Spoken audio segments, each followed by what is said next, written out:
10, 9, 8, 7, 6, 5, 4, 3, 2, 1, 0. The ultimate political goal at the heart of our age is the idea of individual freedom. I believe that freedom is the future of all humanity. In Britain, our government has set out to create a revolution that will free individuals from the control of old elites and bureaucracies. A new world where we are free to choose our lives, not be trapped by class or income into predestined roles. To liberate Britain from all the old class divisions, old structures, old prejudices. To liberate the individual. And abroad, in Iraq and Afghanistan, Britain and America have set out to liberate individuals from tyranny. For those leading it, it is just a first step in a global revolution for democracy. But if one steps back and looks at what has resulted, it is a very strange kind of freedom. The attempt to liberate people from the dead hand of bureaucracy has led to the rise of a new and increasingly controlling system of management, driven by targets and numbers. While governments committed to creating freedom of choice in all areas have actually presided over a rise of inequalities and a dramatic collapse in social mobility. The consequence has been a return of the power of class and privilege. And abroad, the attempt to create democracy has led not just to bloody mayhem, but a rejection of the American-led campaign to bring freedom. We're here for your fucking freedom! So back up right now! And it has summoned up an anti-democratic authoritarian Islamism. This, in turn, has helped inspire terrorist attacks in Britain itself. In response, the government has dismantled long-standing laws designed to protect our freedom. This is a series of films about how this strange, paradoxical world came to be created. It begins in the dark and frightening days of the Cold War. And it will show how what we have today is a very narrow and peculiar idea of freedom that was born out of the paranoia of that time. It is based on an image of human beings as selfish, isolated, and suspicious creatures who constantly monitor and strategize against each other. The films will show how politicians and scientists came to believe that this idea of human nature could be the basis of a new type of free society. But what none of them would realize was that within this dark and distrustful vision lay the seeds of a new and revolutionary system of social control. It would use the language of freedom, but in reality, it would come to entrap us and our leaders in a narrow and empty world.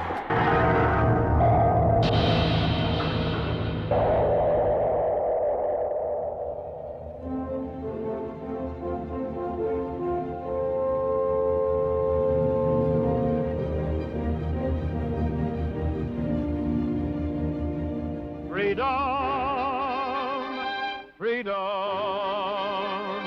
Here comes the freedom man!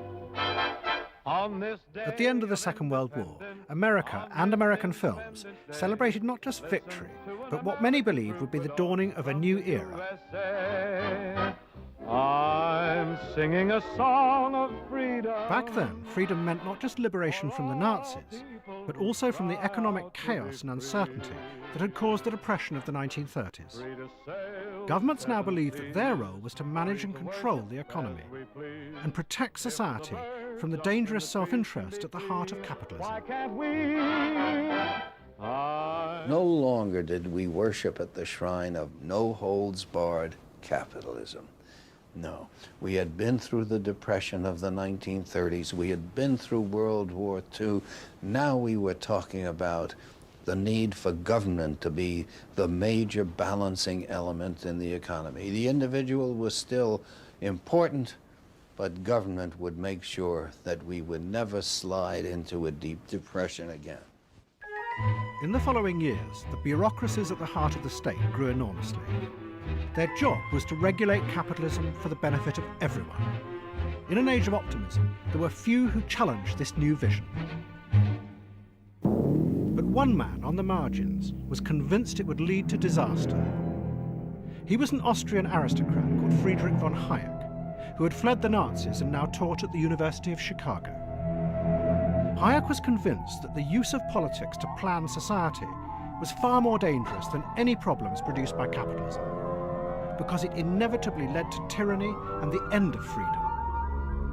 The terrible example that Hayek pointed to was the Soviet Union. In their search for a utopia, the Soviet leaders had tried to plan and control everything, but this had led them into tyranny and dictatorship. The same would now inevitably happen to the West, he said. It was on what he called the road to serfdom. The only way of avoiding disaster was to go back into the past, back to a golden age of the free market, where individuals followed their own self-interest and government played little or no role. Out of this would come what Hayek called a self-directing automatic system, a spontaneous order created by millions of people pursuing their own gain. We will benefit our fellow men most if we are guided solely by the striving for gain. For this purpose, we have to return to an automatic system which brings this about, self-directing automatic system which alone can restore the liberty and prosperity. That is my fundamental conception. Isn't it a philosophy based essentially on selfishness? What about altruism? Where does that come in? It doesn't come in. Hayek's ideas were dismissed by politicians and economists. The notion that one could create social order in a modern, complex world simply by unleashing individual self-interest was seen as a failed and discredited idea.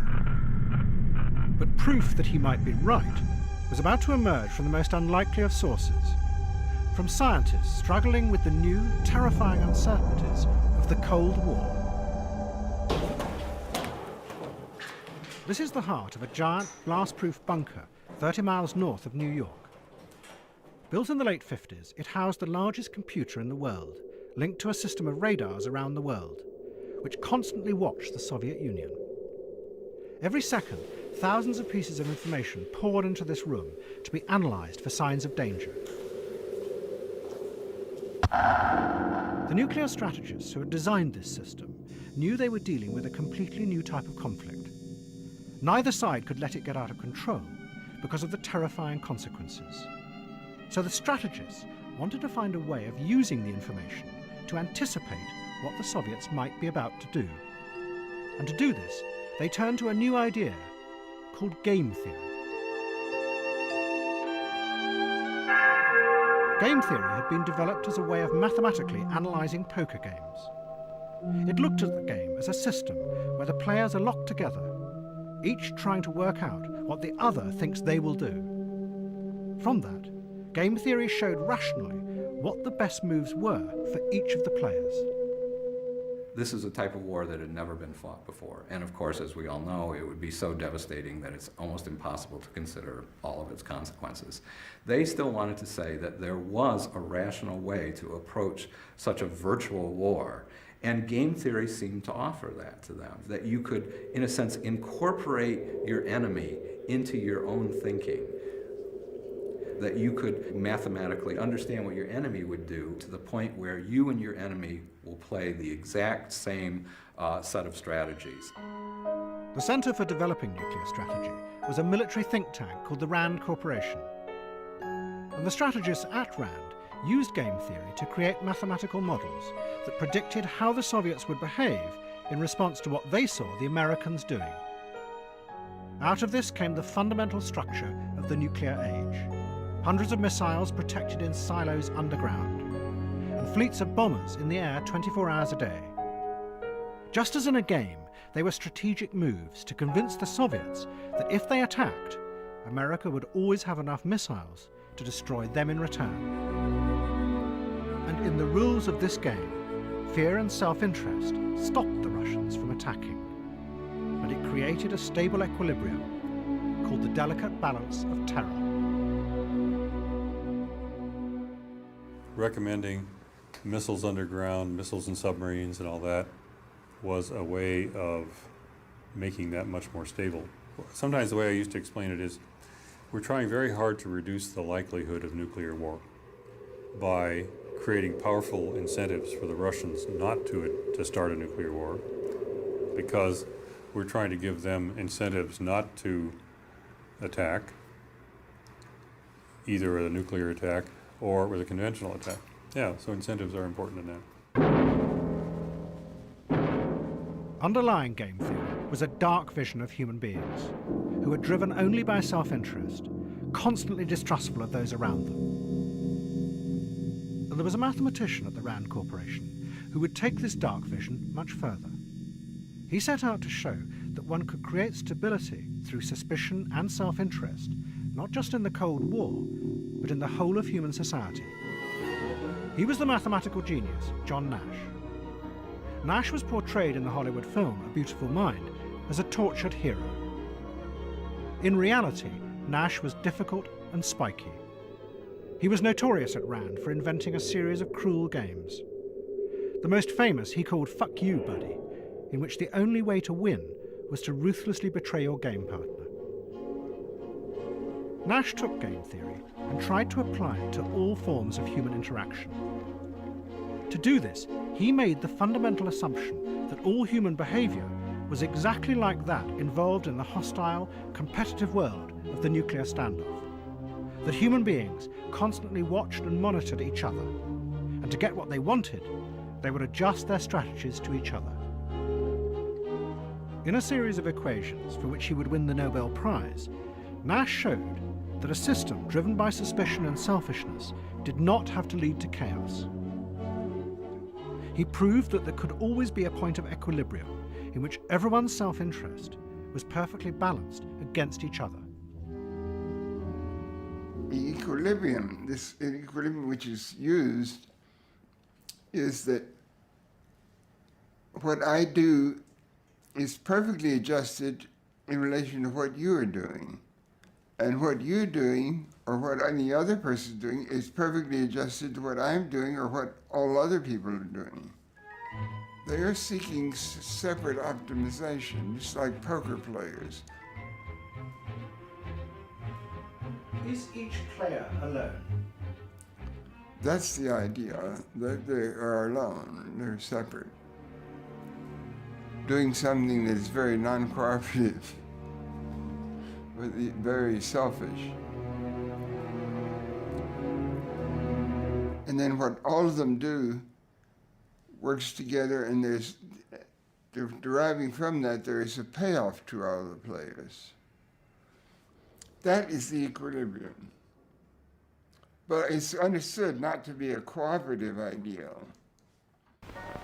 But the stability, the equilibrium, would only happen if everyone involved behaved selfishly. Because if they cooperated, the result became unpredictable and dangerous. A famous game was developed at RAND to show that in any interaction, selfishness always led to a safer outcome. It was called the prisoner's dilemma. There are many versions, but all of them involve two players having to decide whether to trust or to betray each other.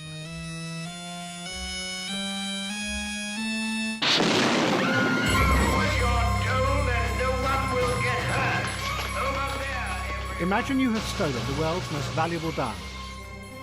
You have agreed to sell it to a dangerous gangster. He offers to meet you to exchange the diamond for the money, but you think he may kill you. So instead, you tell him you will take it to a remote field and hide it, while at the same time, he must go to another field hundreds of miles away and hide the money. Then you will call him, and each will tell the other the hiding place. But just as you are about to make the call, you realize you could betray him. You keep the diamond, and then you go and get the money, while the gangster searches fruitlessly in an empty field. But at the very same moment, you realize that he is probably thinking the same thing, that he could betray you. You have no way of predicting how the other person will behave. That is the dilemma. But what Nash's equation showed was that the rational choice was always to betray the other person, because that way, at the worst, you got to keep the diamond, and at the best, you got both the diamond and the money. But if you trusted the other person, you ran the risk of losing everything, because he might betray you. It was called the sucker payoff. What the prisoner's dilemma expressed was the strange logic of the Cold War. The optimum solution, offering to get rid of all your weapons, provided the Russians did the same, could never happen, because you couldn't trust them not to cheat. So instead, you went for stability, created by a balance of dangerous weapons on both sides. And what Nash had done was to turn that into a theory of how the whole of society worked. It had enormous implications for politics, because it proved that one could have a society based on individual freedom that wouldn't degenerate into chaos. But the price of that freedom would mean a world in which everyone would have to be suspicious and distrustful of their fellow human beings.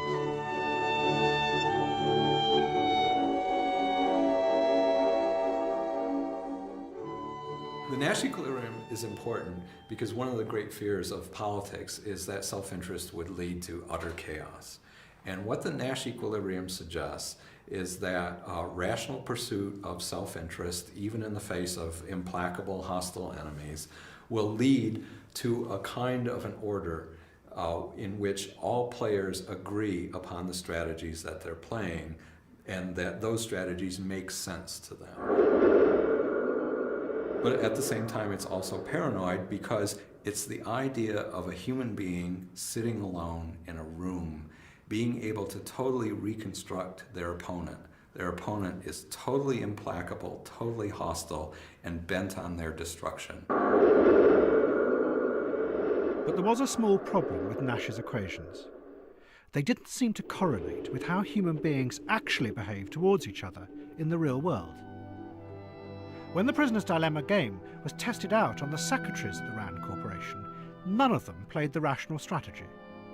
Instead of betraying each other, they always trusted each other and decided to cooperate. And what no one realized was that John Nash himself was suffering from paranoid schizophrenia. He had delusions in which he believed that those around him who wore red ties were communist spies, and that he was part of a secret organization that could save the world. You don't want to admit that you are crazy. You see the other people as crazy, but you like to think of yourself as not crazy, as still rational. So I thought there were some secret organizations of humans or secret beliefs among some categories of humans, and I thought I had some relation to that. I heard voices, and I ultimately realized that I didn't hear anything but something that I created in my own mind. I was talking to myself mentally. In 1959, Nash was forcibly committed to a mental hospital, and he would spend the next 10 years battling schizophrenia. But despite the obvious problems with Nash's theories, the young technocrats at RAND were convinced that in them lay the seeds of a new form of ordering society, based on the free individual. Because the equations provided a scientific basis for the alternative vision that Friedrich von Hayek had called for. But for the moment, these ideas remain confined to a few thinkers at the heart of the nuclear establishment. But Nash's ideas were about to spread in the most surprising way. Thousands of miles away, there was a radical psychiatrist who had a vision. He wanted to make people free of all the constraints that he believed controlled their minds without them realizing. And to make them free, like Nash, he would fundamentally question and undermine the old ideas of trust and love.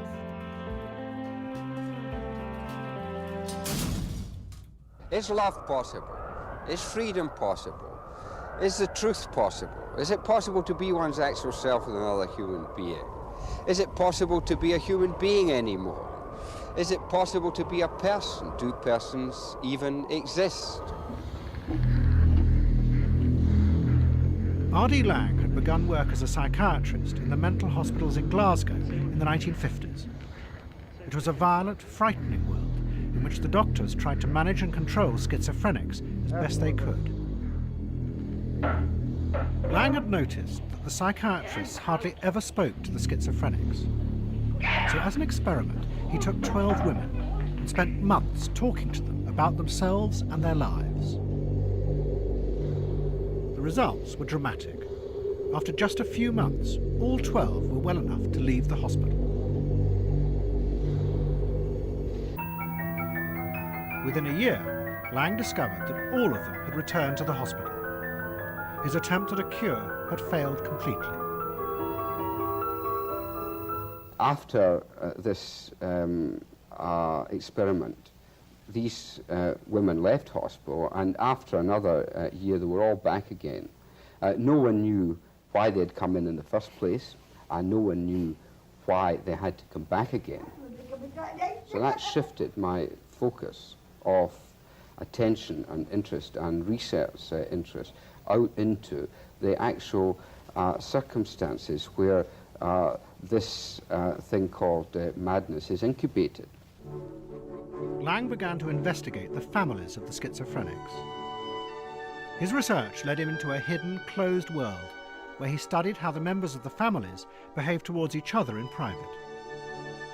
And he became convinced that the roots of this madness lay concealed in this unexamined world. The doctors and nurses who used chemicals and ECT to try and return the patients to their families were making a terrible mistake. They were sending them back to the private horror that had first created the madness. If this were true, then the doctors, although they believed that they were doing their public duty and what was best for the patient, were in reality violent agents of oppression. I think it's very important that a doctor remember his duty to give the patient what is best for them in their long-term interest, which isn't always what the patient asks for. If you want to go home to your relatives, the relatives have got to be reasonably sure that you will fit in reasonably well in their home so that they can go on living a normal life. In the early 60s, Lang set up a psychiatric practice in Harley Street in London. He offered radical new treatments for schizophrenia and quickly became a media celebrity. But his research into the causes of schizophrenia had convinced him that a much wider range of human problems were caused by the pressure cooker of family life. Lang decided to investigate how power and control were exercised within the world of normal families. And to do this, he would use the techniques of game theory. Lang had learned about game theory when he visited the Mental Research Institute in Palo Alto in California. A group of research scientists there were trying to use game theory as a way of analysing human interaction. And Lang saw in this the perfect tool to dissect what went on between the members of families in Britain. Lang used game theory in his analysis of families. He was concerned with games not in the sense of fun, but games in the sense of people playing by rules, some of which were explicit and some of which they were unaware of, and which in a sense was secret. He thought he'd uncovered a fresh way of looking at human relations, those secret games that people had. This was a way in which it could be subject to some sort of scientific investigation. It could be quantified. You could give people questionnaires. Oh, it was very much the application of game theory. That's exactly what it was.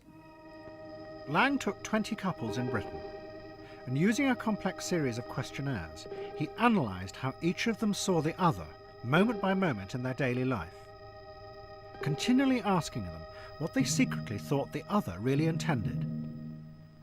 Following game theory, he then coded the responses and had them analysed by a computer. Out of that, Lang produced matrices which showed how, just as in the Cold War, couples used their everyday actions as strategies to control and manipulate each other. His conclusions were stark, that what were normally seen as acts of kindness and love were were in reality weapons used selfishly to exert power and control. Lang really did feel that the family was an arena for strategizing. Love was a way in which one person tried to dominate another person. I love you, but I'm making a condition for that love which is impossible for you to fulfill. And so there's nothing you can do to earn my love, even though I'm telling you, you have to earn my love. From this research, Lang argued that the modern family, far from being a caring, nurturing institution, was in reality a dark arena where people played continuous selfish games with each other. Out of this struggle came stability in society, but a bleak and limited existence for all the individuals involved.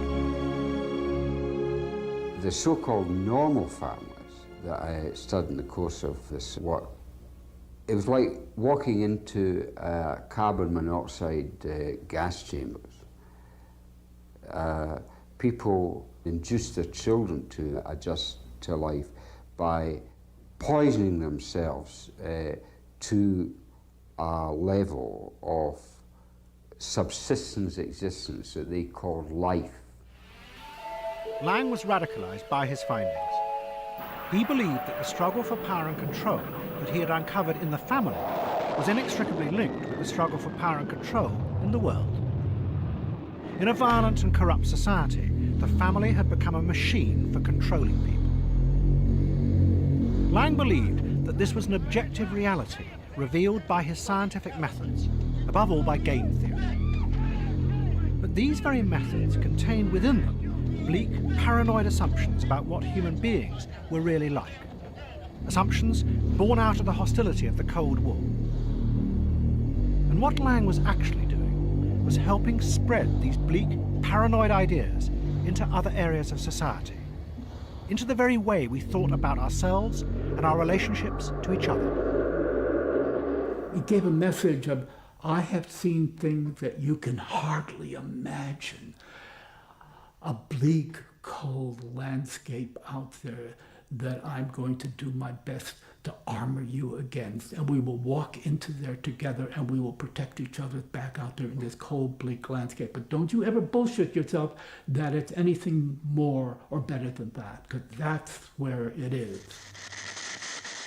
Lang wrote a series of books with titles like The Politics of Experience that became huge bestsellers. And he became one of the leaders of the new counterculture movement. I'm telling you! The aim of the movement was to make people realize that none of the state institutions of the post-war world could be trusted. Those that claimed to be motivated by public duty and a desire to help were really part of the system that was trying to control your mind and destroy your freedom. Their whole mind was, like a cabbage. They're suppressed. They can't do exactly what they want. They haven't got any freedom. They haven't got any freedom to do exactly what they want under the system. One had to be constantly on guard, never trusting anyone, even those who said they loved you. A lot of people are caught in the trap that they feel that they ought to trust or believe the person they love because they love them. But I don't see that follows at all. What Lang and the counterculture movement were doing was tearing down Britain's institutions in the name of freedom. And they were about to find the most unexpected allies. They would be joined by a group of economists from the political right who had exactly the same aim and who would become immensely powerful. This group were all inspired by the ideas of Friedrich Hayek, and most of them had also worked at the Rand Corporation. And they brought with them the sophisticated mathematical techniques like game theory. They would use these techniques to prove scientifically that the idea of public duty, which had underpinned British public life for generations, was a sham and a corrupt hypocrisy. Their ideas would begin to demolish the old institutions of the British state. They would also introduce the paranoid assumptions of the Cold War ever further into the heart of British society.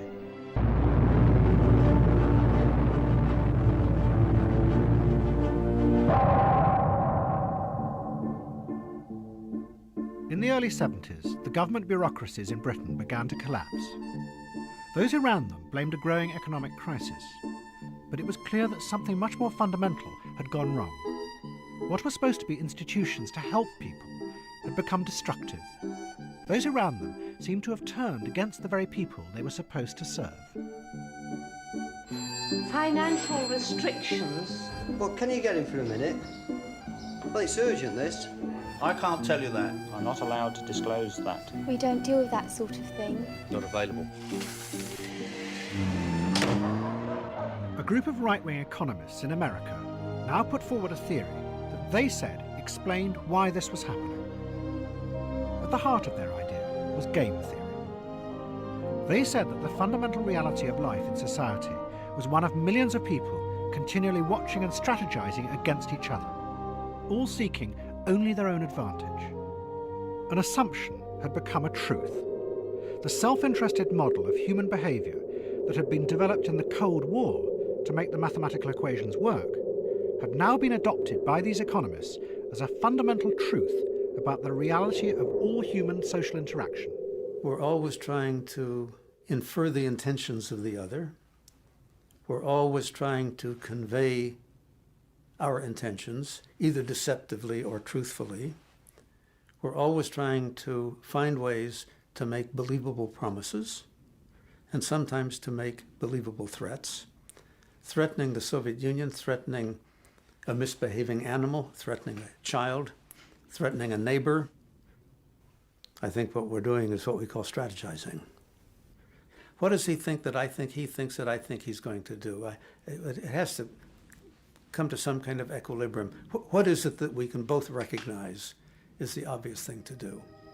What this meant, the economists argued, was that the politicians and the bureaucrats' belief that they were working for what they called the public good was a complete fantasy.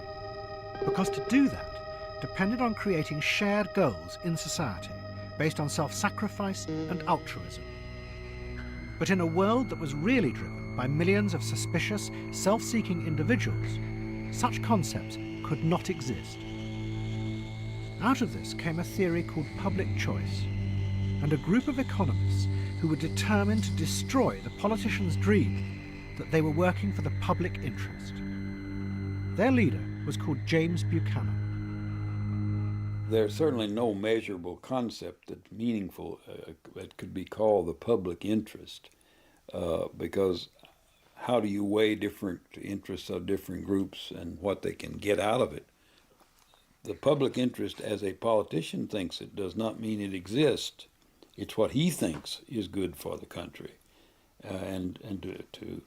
If he would come out and say that, that's one thing, but behind this hypocrisy of calling something the public interest as if it exists, that's what I was trying to tear down. In 1975, Mrs. Thatcher became leader of the Conservative Party, and Buchanan's ideas had a powerful influence on her and the group of radicals gathered around her.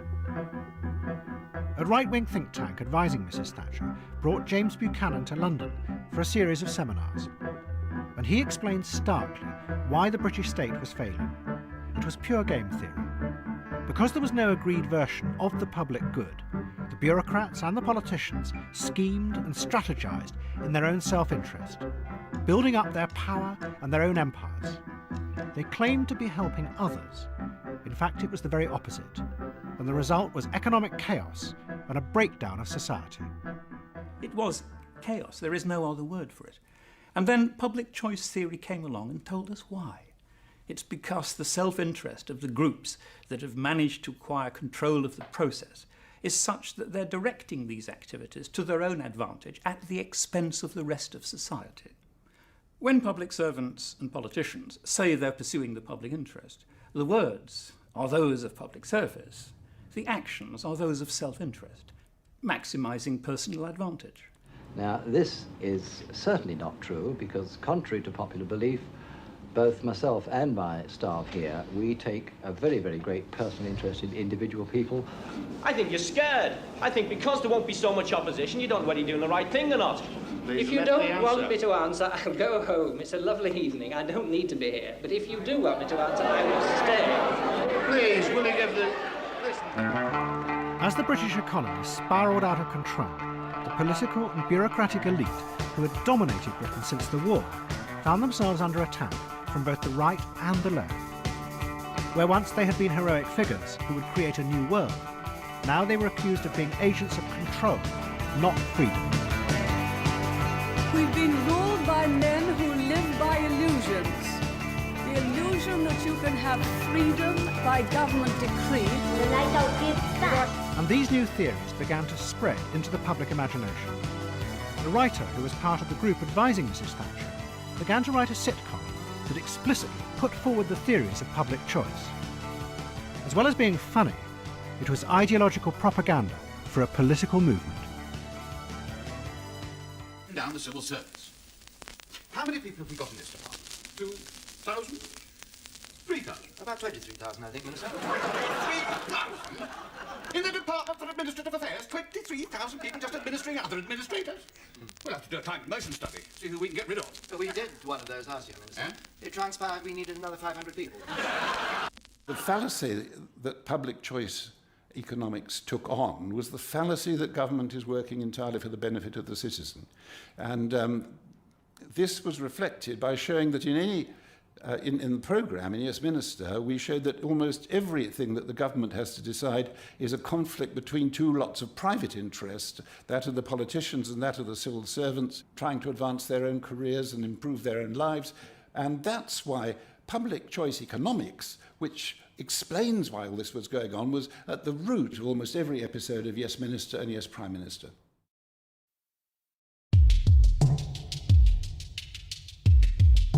At the same time, R.D. Laing was continuing his assault on what he saw as the corrupt elites. He was about to use his growing power to attack one of the most powerful professions in America, the medical and psychiatric establishment. The results would be dramatic, but the outcome would be very different from what Laing intended.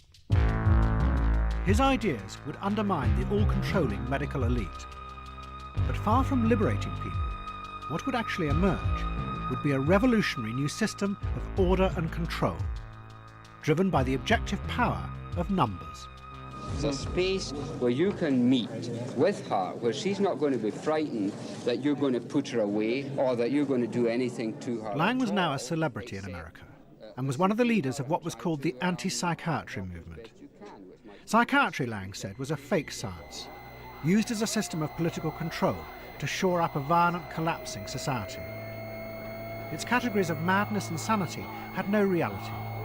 Madness was simply a convenient label used to lock away those who wanted to break free. Hundreds of young psychiatrists came to Laing's talks, and one of them was inspired and decided to find a way of testing whether what Laing said was true or not. Could psychiatrists in America distinguish between madness and sanity? He was called David Rosenhan, and he devised a dramatic experiment. He assembled 8 people, including himself, none of whom had ever had any psychiatric problems. Each person was then sent across the country to a specific mental hospital. At an agreed time, they all presented themselves at their hospital and told the psychiatrist on duty they were hearing a voice in their head that said the word thud. That was the only lie they should tell. Otherwise, they were to behave and respond completely normally.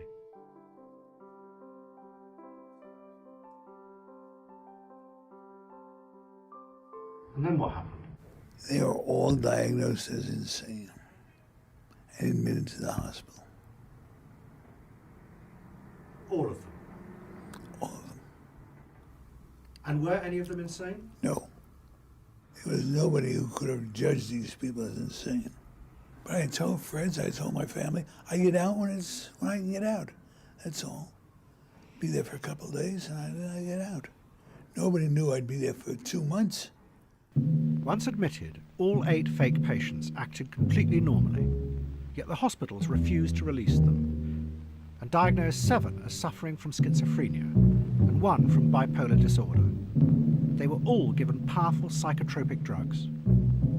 They found there was nothing they could do to convince the doctors they were sane, and it quickly became clear that the only way out would be to agree that they were insane and then pretend to be getting better. The only way out was to point out that they're correct. They had said I was insane. I am insane, but I'm getting better. That was an affirmation of their view of me. When Rosenhan finally got out and reported the experiment, there was an uproar. He was accused of trickery and deceit, and one major hospital challenged him to send some more fakes to them, guaranteeing that they would spot them this time. Rosenhan agreed, and after a month the hospital proudly announced that they had discovered 41 fakes. Rosenhan then revealed he had sent no one to the hospital. The effect of the Thud experiment was a disaster for American psychiatry. It destroyed the idea that they were a privileged elite with specialist knowledge. But those in charge realized that psychiatry could not just give up. Another way had to be found of understanding and managing people's inner feelings in modern society. And like R.D. Laing, they turned to the objective purity of mathematical analysis. They set out to create a scientific system of diagnosing people's inner mental states, in which all human judgment would be removed and replaced instead by a system based on the power of numbers. They gave up on the idea that they could understand the human mind and cure it. Instead, American psychiatry created a new set of measurable categories that were only based on the surface behavior of human beings. Many were given new names, like attention deficit disorder and obsessive compulsive disorder. Psychiatry says we don't know the causes for any of these conditions, and then just said, this is what they look like. This is what depression looks like. This is what ADHD looks like. This is what PTSD looks like. This is what multiple personality looks like. Whether they exist in any particular way, or they exist in the same way, or if they are the same kinds of things, didn't matter. This is just what they look like. What mattered was that these disorders could be observed and thus recorded. The psychiatrists created a system in which the diagnosis could literally be done by computer. The observable characteristics of each of the disorders were listed precisely, and questionnaires were then designed that asked people whether they had those characteristics. The answers were simply yes and no, so they could be asked by lay interviewers, not by psychiatrists. The computer would then decide whether people were normal or abnormal. The lay interviewer asks specific questions and notes them. That person is not making the diagnosis. That data is fed into a computer. The computer program then looks at the pattern and makes the diagnosis. So the diagnosis was made by the computer. There was no clinical judgment required. The psychiatrists then decided to test this system, and at the end of the 1970s, they sent interviewers out across America with the questionnaires. Hundreds of thousands of people selected at random were interviewed. Up to this point, psychiatrists had only dealt with individuals who felt they needed help. This was the first time that anyone had gone out and asked ordinary people how they thought and felt, and the results, when processed by the computers, were astonishing. More than 50% of Americans suffered from some type of mental disorder. These studies revealed very high rates of mental disorder. There are very, very high rates of disorders out there. Half the population has a mental disorder at some point. 17% of the population has a depressive episode at some point. Figures like that. These rates astonish people. They're enormous rates. And the general conclusion was there is a hidden epidemic. More surveys were done, and yet again the computers returned the same disturbing data. The surveys showed that underneath the surface of normal life, millions of people who never before would have been thought of as mentally ill were secretly living with high levels of mental anxiety. The psychiatrists began screening programs across the country, and for many people, the checklists were a liberation. Their private suffering was finally being recognized. I actually heard on the radio they were having a national anxiety screening day. they asked me a bunch of questions, and if you had these symptoms, which it was like 50 symptoms, and I had probably 49 of them, they said, well, what your experience is common. And actually, when I showed up to these meetings, I seen firemen there and construction workers. It was relieving to see that, you know, I wasn't, you know, making this stuff up. These new categories of disorder spread quickly in society, and terms like borderline personality disorder and obsessive-compulsive disorder took hold of the public imagination. But as this happened, it had unforeseen consequences. Millions of people began to use the checklists to monitor and diagnose themselves. They used them to identify what was aberrant or abnormal in their behaviour and feelings. But by definition, this also set up a powerful model for them of what were the normal behaviour and feelings to which they should aspire. And psychiatrists began to find more and more people coming to them, demanding to be made normal. It was just a matter of asking people a couple of questions, checking the boxes in the diagnostic formula and say, there you are, you have this disease, or I have this disorder, I better go to my doctor and tell him what I need. And it was an amazing experience and a great change. Most people do not, previously at any rate, want to see themselves as in some way psychiatrically injured. But now they tell me that they have an ideal in their mind about what the normal person is. I don't fit that model. I want you to polish me down so that I fit. This new system of psychological disorders had been created by an attack on the arrogance and power of the psychiatric elite in the name of freedom. But what was beginning to emerge from this was a new form of control. The disorders and checklists were becoming a powerful and objective guide to what were the correct and appropriate feelings in an age of individualism and emotion. But this was a very different system of order.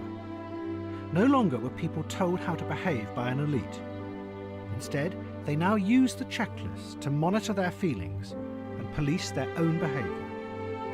They were reassured that these new categories were scientific and could be checked by the power of numbers.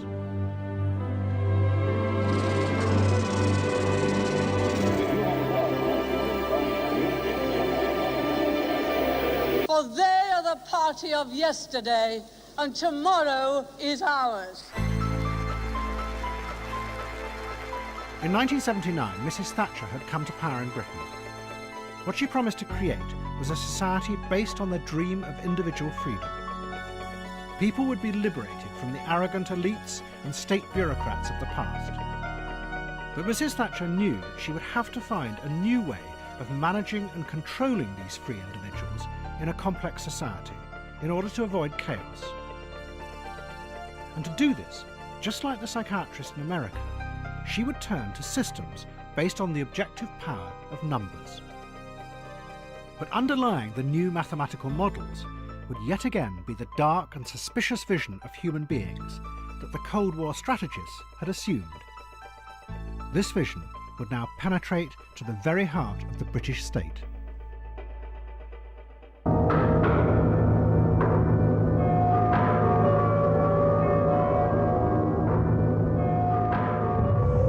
The Thatcher government had begun in the early 80s by selling off many of the state-owned industries. But it soon became clear that in the modern world there were large areas of the state which would have to remain under government control. Yet Mrs. Thatcher was determined to free them too from the old forms of management. To do this, she would bring in a system no longer run by ideas of public duty. Instead, public servants would be encouraged by incentives to follow their self-interest. It was all in keeping with the ideas of the inventor of public choice, James Buchanan. He believed that it was those politicians and bureaucrats who preached the idea of public duty that were the most dangerous, whom he called the zealots. They had to be got rid of. We're safer if we have politicians who are a bit self-interested and greedy, and than if we have these zealots. The greatest danger, of course, is the zealot who thinks that he knows best or she knows best for the rest of us. as opposed to being for sale, so to speak. So in that sense, you can then use incentives. Is that right? Yeah, exactly. Can you just explain that? Exactly. The zealot is not nearly as readily influenced by monetary incentives or incentives of office or rents as the non-zealot. So you don't want too many zealots in there. If our success depends on the goodness of the politicians and bureaucrats, then we're in real trouble. It was a dark and pessimistic vision of human motivation, but it was about to become the basis for a new system of managing the British state. The proposals represent the most far-reaching reform of the National Health Service in its 40-year history. They offer new opportunities and pose new challenges for everyone concerned with the running of the service. In 1988, Mrs. Thatcher announced a complete reform of the way the National Health Service was run. The fundamental aim was to overthrow the power of the medical establishment and replace it with a new, efficient system of management. To do this, Mrs. Thatcher turned to a man who had been one of the nuclear strategists at the Rand Corporation at the height of the Cold War. He was called Alan Enthoven. Back in the 50s, Enthoven's job had been to think the unthinkable, to plan how to fight and win a nuclear war.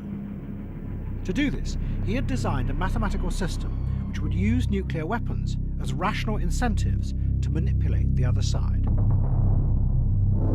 Enthoven had designed charts that showed how many megatons of bombs to drop on which cities and how many people it would be necessary to kill to prove to the Russians that it was in their self-interest to come to the bargaining table. Out of this, Enthoven had developed a technique he called systems analysis. It was a technique of management that he believed could be applied to any type of human organisation.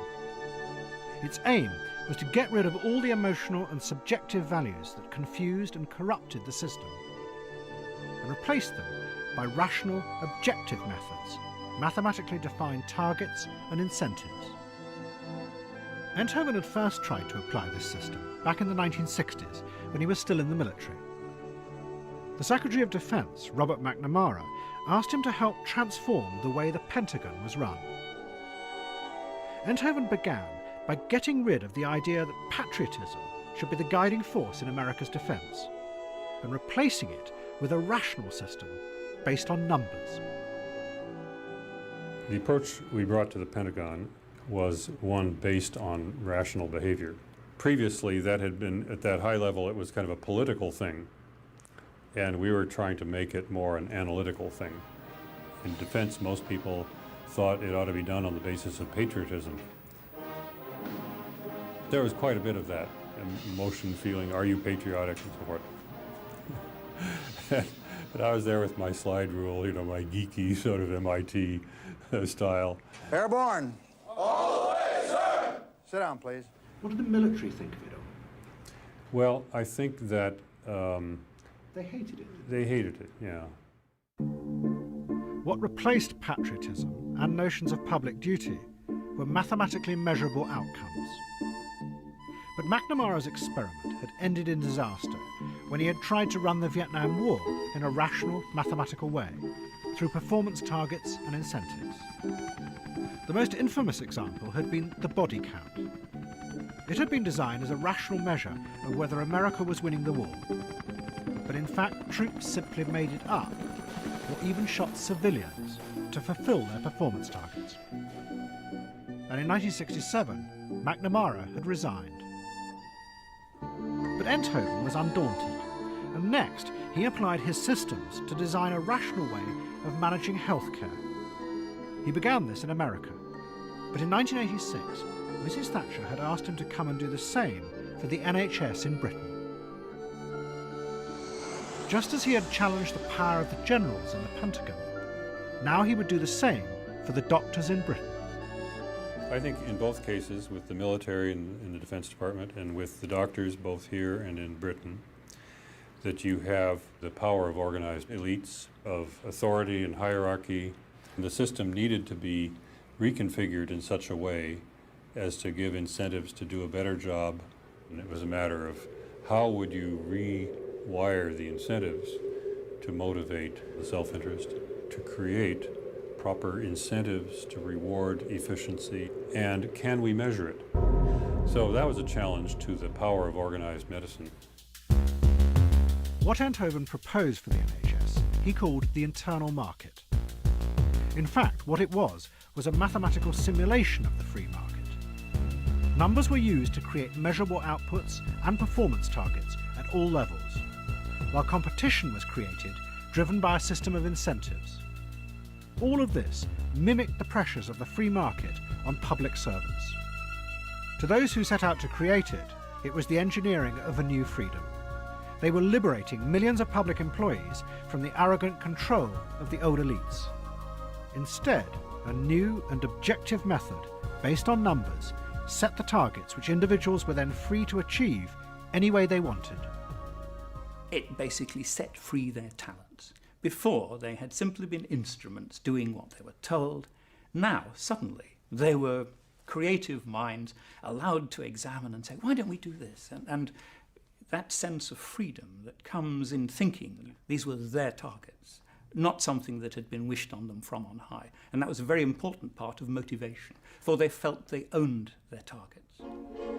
But it was a very narrow and specific type of freedom. It meant shedding all ideas of working for the collective or public good, and becoming instead an individual constantly calculating what would be to one's advantage in a system driven and defined by numbers. At the root of this were the simplified, self-interested creatures that John Nash had created back in the 1950s to make his game theory equations work. But now, the aim of the system of targets and incentives was to transform public servants into just these simplified beings. Individuals who calculated only what was best for them and did not think any longer in wider political terms. There is this vision of these individual isolated humans, that they are only information processors, there's no emotion involved, that people don't get their some of their motives for participating in politics from, emotional feelings of being part of something larger than themselves. None of that is allowed in this particular theorem. And so what we have is this image of these little information processors who might possibly care about their family or whatever. But the idea that they have the interests and the welfare of the whole at heart is thought to be naive. This is the middle of the checkpoint. The gates have been opened. The police are making no attempt to stop people as they go through and come back. I have never seen such elation.